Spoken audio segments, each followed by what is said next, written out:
The wind sweeping off Tunigan Arm was a physical presence, a blade of glacial air that carried the scent of salt and ancient ice.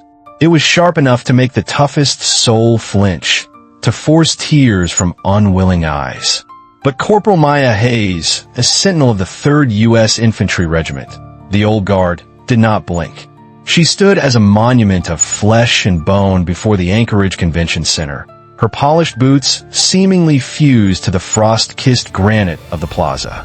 Her M14 rifle, held with practiced perfection, formed a stark, clean line against the bruised purple of the Alaskan dawn. Maya was 30, but her eyes, the color of a winter sky, held a stillness that belonged to a much older world. She was one of the few women who had earned the right to wear the Tomb Guard identification badge, a silver shield that signified a perfection so absolute it bordered on the divine. To be a Tomb Guard was to be a living embodiment of dedication.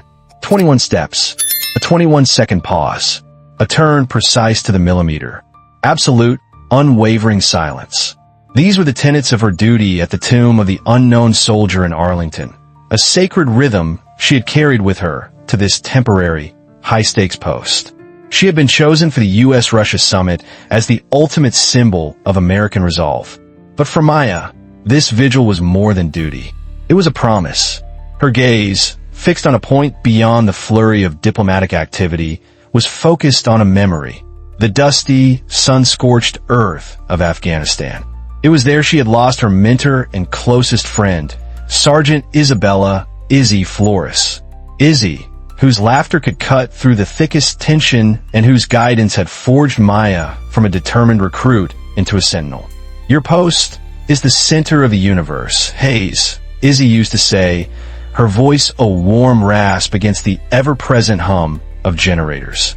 You hold it. You hold everything.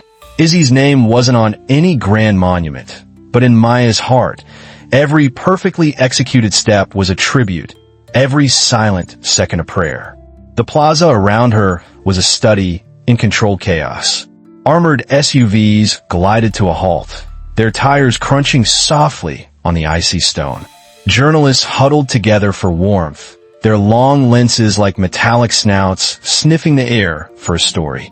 On the edge of the cordoned-off area, Chloe Martinez, an independent journalist whose digital platform thrived on raw, unfiltered moments, spoke quietly with a local elder. He was Silas Vance, a man of Aleut descent, his face a roadmap of winters spent on this land. His eyes, dark and knowing, scanned the scene.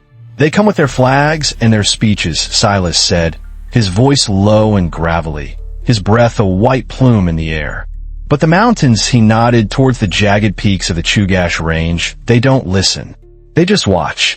Chloe scribbled his words in her notebook, a feeling of anticipation thrumming beneath her layers of clothing.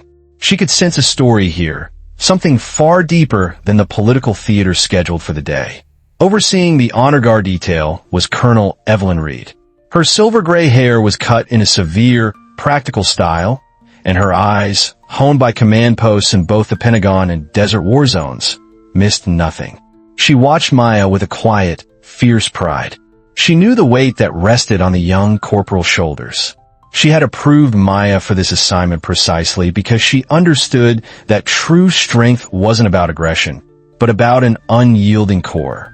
And as the first sleek, black vehicle of the Russian convoy appeared, Colonel Reed felt a familiar tension coil in her gut.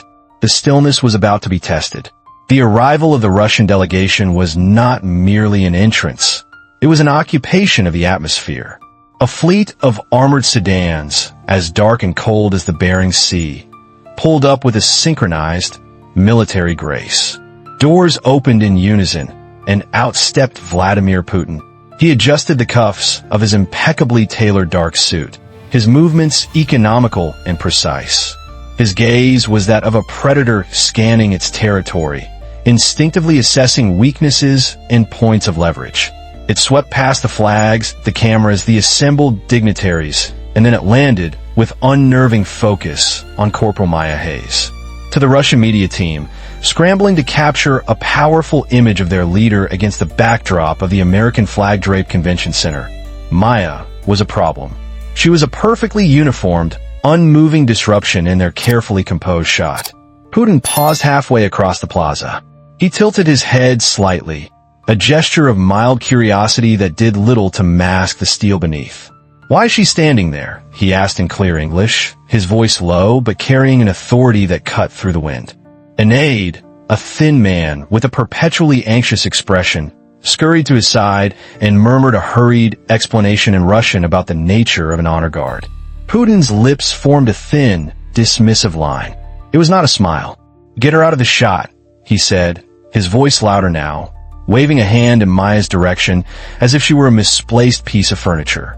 "I want the building, not the statue." A collective, sharp intake of breath rippled through the press corps.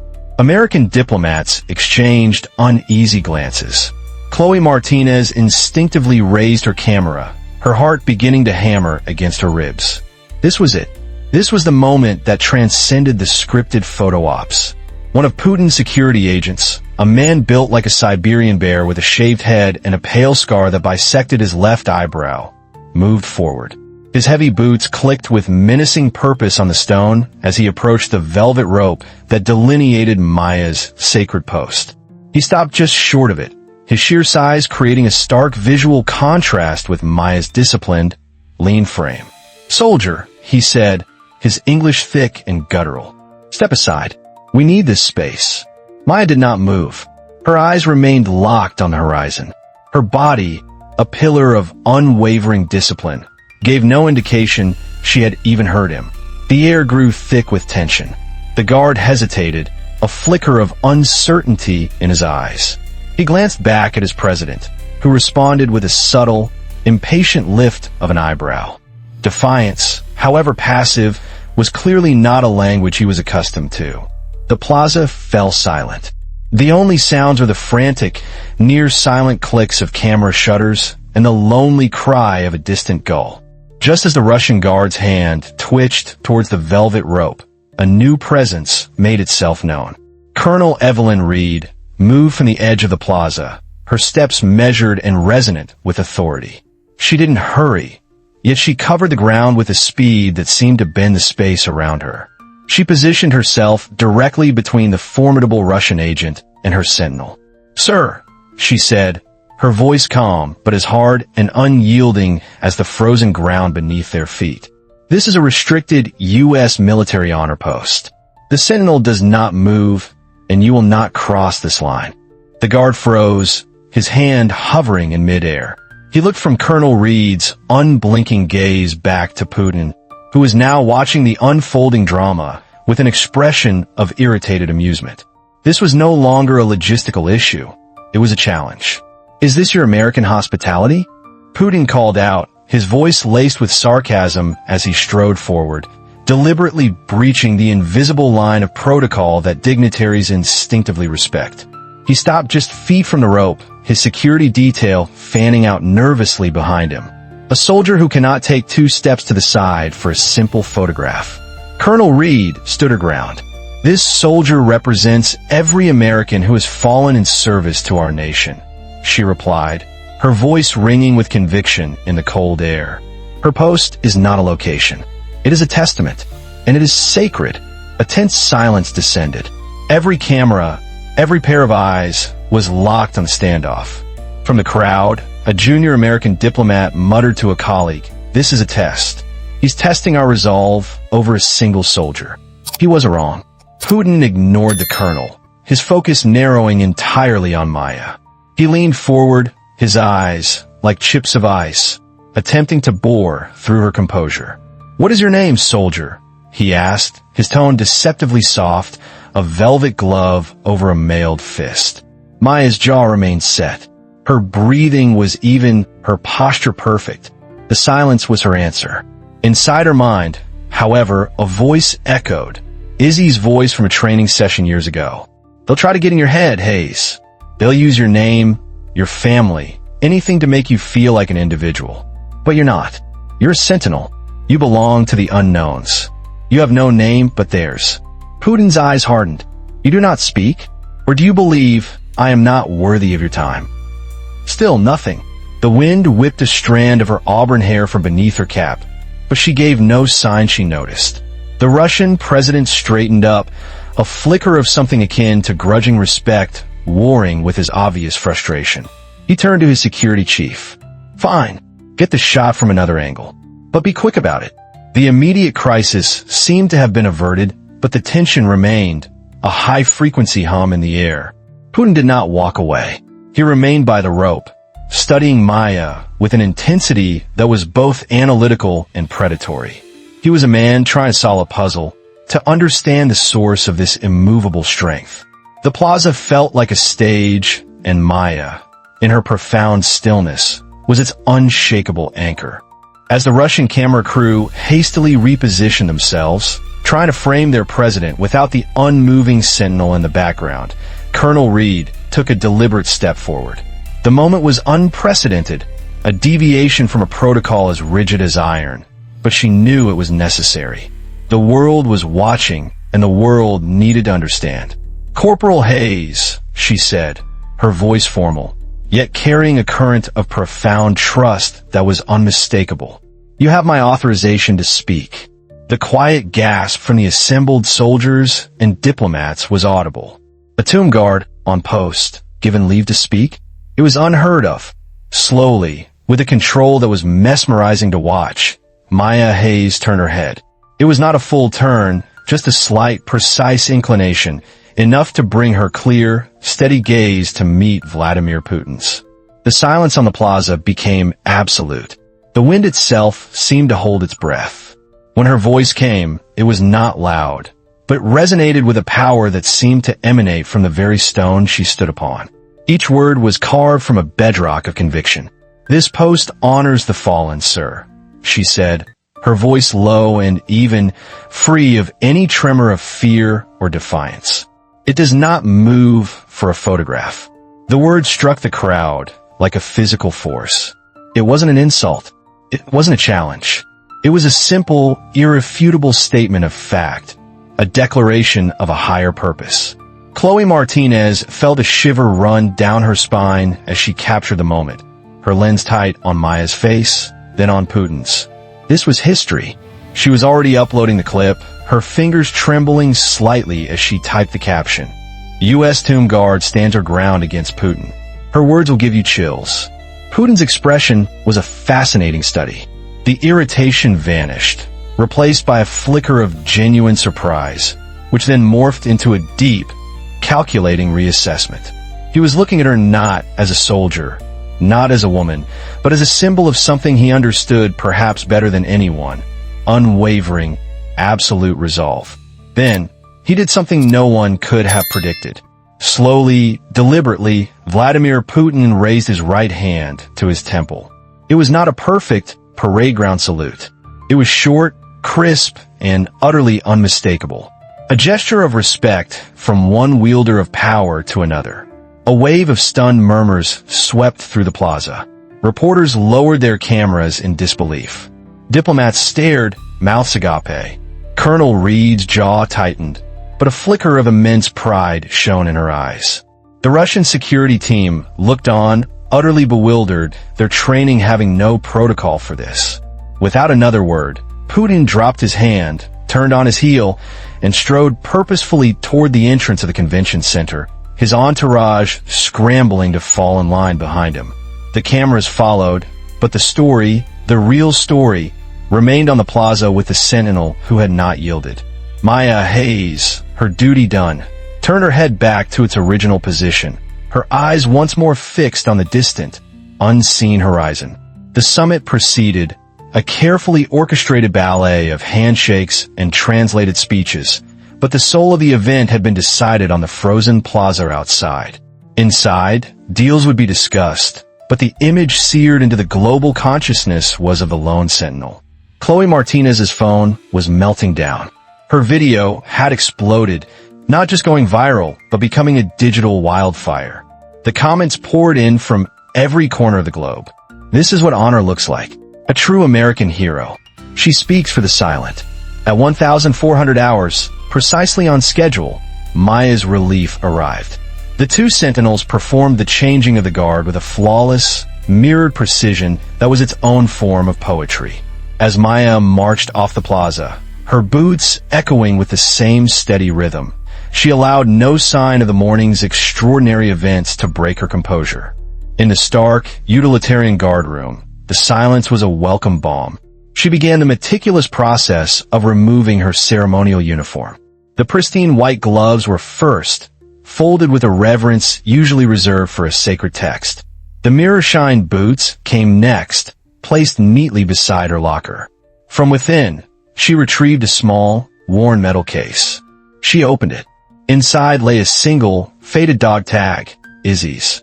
Its edges were worn smooth from the countless times Maya had held it, drawing strength from the cool metal. Beside it was a creased photograph of the two of them in Afghanistan, squinting in the harsh sun, their arms slung around each other's shoulders in a moment of unguarded joy. "Hell of a day, Hayes," a voice broke the quiet.